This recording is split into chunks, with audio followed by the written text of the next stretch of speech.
Te damos la bienvenida al podcast de Alberto Martínez, un espacio para pensar sobre temas de interés para nuestra comunidad. Te invitamos a reflexionar, sin consignas vacías, sin golpes bajos y sin miedo a hacer las preguntas difíciles, porque detrás de cada conflicto hay una historia, detrás de cada institución hay trabajadores y detrás de cada silencio suele haber una verdad esperando ser dicha.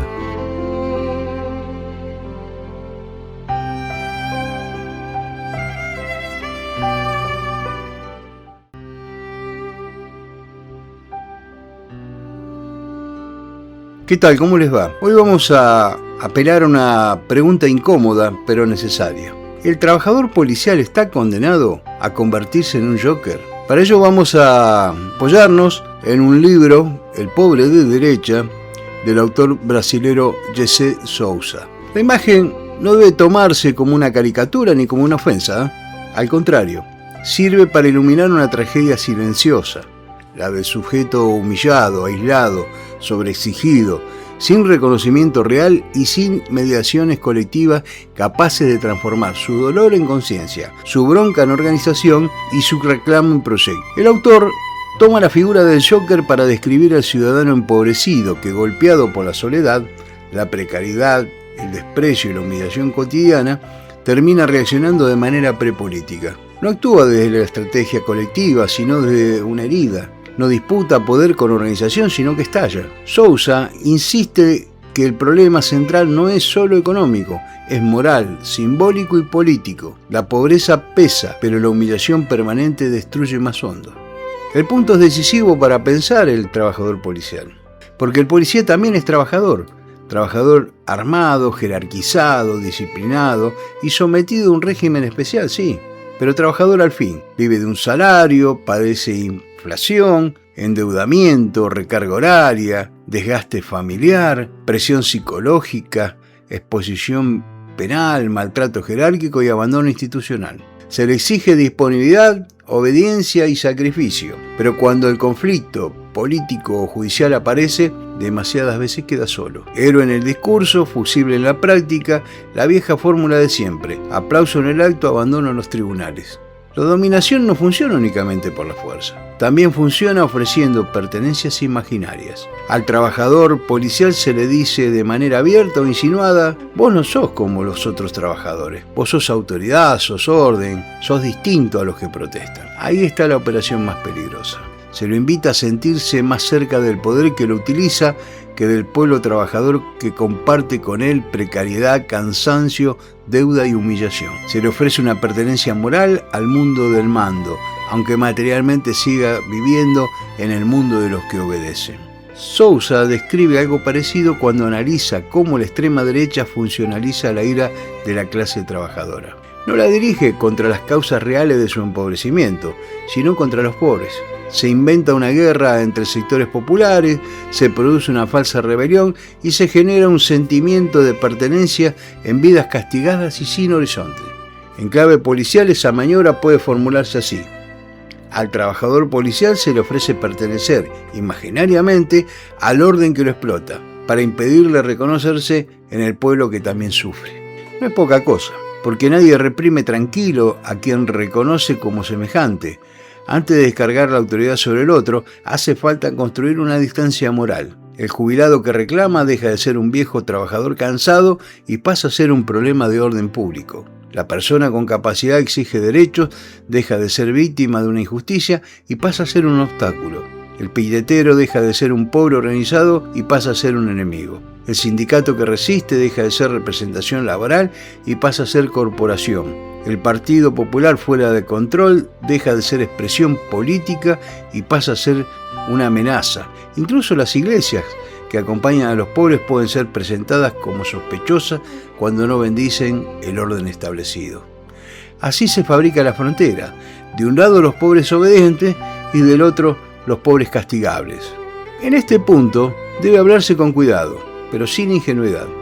No se trata de atacar la fe, ni de desconocer el papel comunitario, espiritual y social que muchas iglesias cumplen en los barrios, en las cárceles, en las familias quebradas, en los territorios donde el Estado aparece tarde o no aparece nunca. El problema es otro, cuando ciertos discursos religiosos son utilizados políticamente para sacralizar el orden existente, despolitizar la injusticia y presentar la rebeldía social como pecado o amenaza o desviación moral. Sousa trabaja expresamente este aspecto al analizar sectores evangélicos y neopentecostales, especialmente en el capítulo dedicado al negro evangélico y a la contrarrevolución evangélica y su significado social y político. No responsabiliza toda la fe evangélica, pero sí observa cómo determinadas estructuras pueden ofrecer pertenencia, sentido y contención a sectores populares abandonados y al mismo tiempo pueden ser capturadas por proyectos políticos conservadores. Ese aval ético cumple una función concreta. Ayuda a separar al trabajador policial del resto de los sectores populares que sufren. Le dice que el orden está a su lado, que los que reclaman son el caos, que los que protestan son manipulados, que los que se rebelan contra la injusticia son peligrosos, que la obediencia es virtud y el conflicto es pecado. Pero la tradición nacional y popular enseña otra cosa. La paz social no nace de callar el dolor, sino de organizarlo con justicia. La idea de Sousa es potente y debe ser tomada en serio, pero no puede trasladarse mecánicamente a nuestra realidad. Las categorías de izquierda y derecha nacidas en la experiencia europea no alcanzan por sí sola para describir los procesos en América. En nuestro continente y particularmente en Argentina, muchas disputas no se ordenan solamente por esa geometría. Pesan la dependencia, la soberanía, el Estado, la justicia social, la comunidad organizada, el trabajo, la doctrina nacional, la representación sindical, la tradición popular y la vieja pelea entre el privilegio oligárquico y el reconocimiento del pueblo. Por eso, más que preguntar si el trabajador policial es de derecha o de izquierda, hay que preguntar otra cosa. ¿Está integrado a un proyecto de comunidad que lo reconozca como trabajador y sujeto de derecho? ¿O está siendo usado como herramienta aislada de disciplinamiento social? La pregunta cambia todo, porque cuando el trabajador policial es tratado como parte del pueblo trabajador, puede expresarse en términos de derechos, deberes, profesionalización, representación, defensa jurídica, salud mental, carrera, salario, doctrina democrática y conducción política. Pero cuando se lo separa del pueblo, se lo convierte en otra cosa, un brazo ejecutor sin voz propia. Un sujeto exaltado simbólicamente y degradado materialmente. Un hombre o una mujer a quien se le pide que sostenga el orden de otros, aun cuando su propia vida esté desordenada por la deuda, el cansancio y el abandono. Hay una escena que se repite con demasiada frecuencia en la Argentina contemporánea. El Estado descarga su mayor energía represiva sobre los sectores más vulnerables, jubilados empujados o golpeados. Personas con discapacidad tratadas como amenaza, trabajadores despedidos vallados, sindicatos hostigados, organizaciones sociales perseguidas, pobres convertidos en sospechosos permanentes. Mientras tanto, frente a los poderes ilegales mucho más complejos, le hace estructuras narcos, redes financieras, económicas, circuitos de protección, lavado, corrupción organizada, el Estado muchas veces llega tarde, negocia en silencio o actúa de manera fragmentaria. No se trata de negar el delito ni de romantizar la protesta.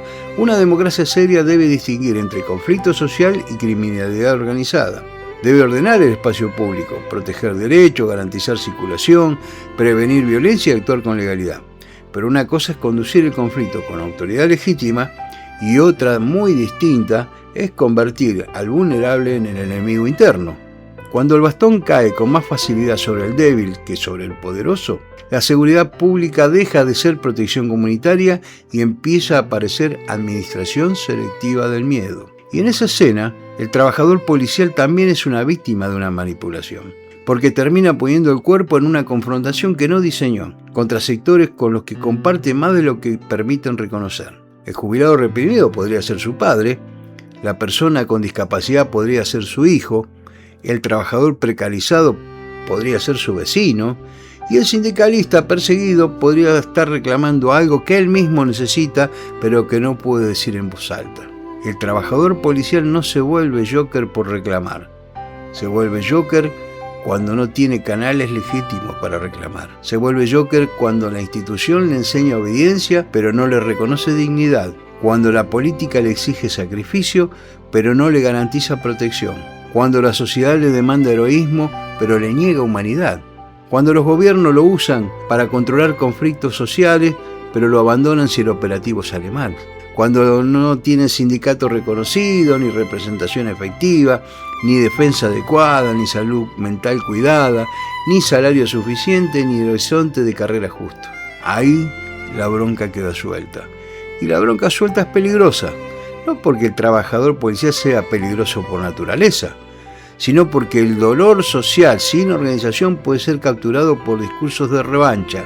La historia enseña que cuando el pueblo no encuentra una política que lo contenga, siempre aparece alguien dispuesto a venderle el odio en cuota, y casi siempre con intereses más altos que cualquier financiera de barrio. El Joker es eso, la humillación sin comunidad, la ira sin doctrina, el dolor sin conducción, la rebeldía sin proyecto. La respuesta no puede ser el aislamiento, ni más disciplinamiento. Tampoco puede ser la romantización ingenua de cualquier protesta policial. La salida debe ser institucional, democrática y profundamente política. El trabajador policial necesita representación profesional, necesita canales de diálogo, necesita defensa jurídica, necesita protección frente al abuso jerárquico, necesita formación doctrinaria democrática, conducción política responsable, salud mental, descanso, salario y carrera. Necesita ser reconocido como trabajador del Estado y como integrante del pueblo, sin negar la especificidad de su función. La autoridad policial no se fortalece negando derechos. Se fortalece cuando se apoya en legitimidad, profesionalismo, justicia interna y conducción política clara. La seguridad pública no puede construirse sobre trabajadores humillados. Un Estado que humilla a quienes deben cuidar a la comunidad está sembrando su propia crisis y después, como suele pasar, se sorprende de la cosecha. Entonces volvamos a la pregunta inicial. ¿Necesariamente el trabajador policial debe ser un Joker? La respuesta es no. Pero puede ser empujado a ese lugar si se lo mantiene aislado, endeudado, silenciado, usado como escudo, separado del pueblo y seducido por una pertenencia imaginaria al mundo del poder. El trabajador policial no necesita ser clasificado como izquierda o derecha, necesita ser comprendido como trabajador del Estado, integrante del pueblo y sujeto de derechos dentro de una comunidad políticamente organizada. Porque cuando esa comprensión falta, la humillación ocupa el lugar de la doctrina, la bronca ocupa el lugar de la política y el resentimiento ocupa el lugar de la organización. Y ahí sí, el Joker deja de ser una película y empieza a aparecer en los partes de novedades. Esto fue el podcast de Alberto Martínez, un espacio para pensar lo que muchas veces se prefiere callar. Gracias por escuchar. Si te pareció interesante, colabora difundiéndolo entre tus contactos y dejando tu like o me gusta. Ese gesto simple ayuda mucho a que este contenido llegue a más personas. Si está a tu alcance, también podés colaborar voluntariamente mediante Mercado Pago al alias Confianza Soberana. Tu aporte nos ayuda a crecer y sostener este espacio. Nos reencontramos en el próximo episodio para seguir reflexionando sobre temas de interés para nuestra comunidad.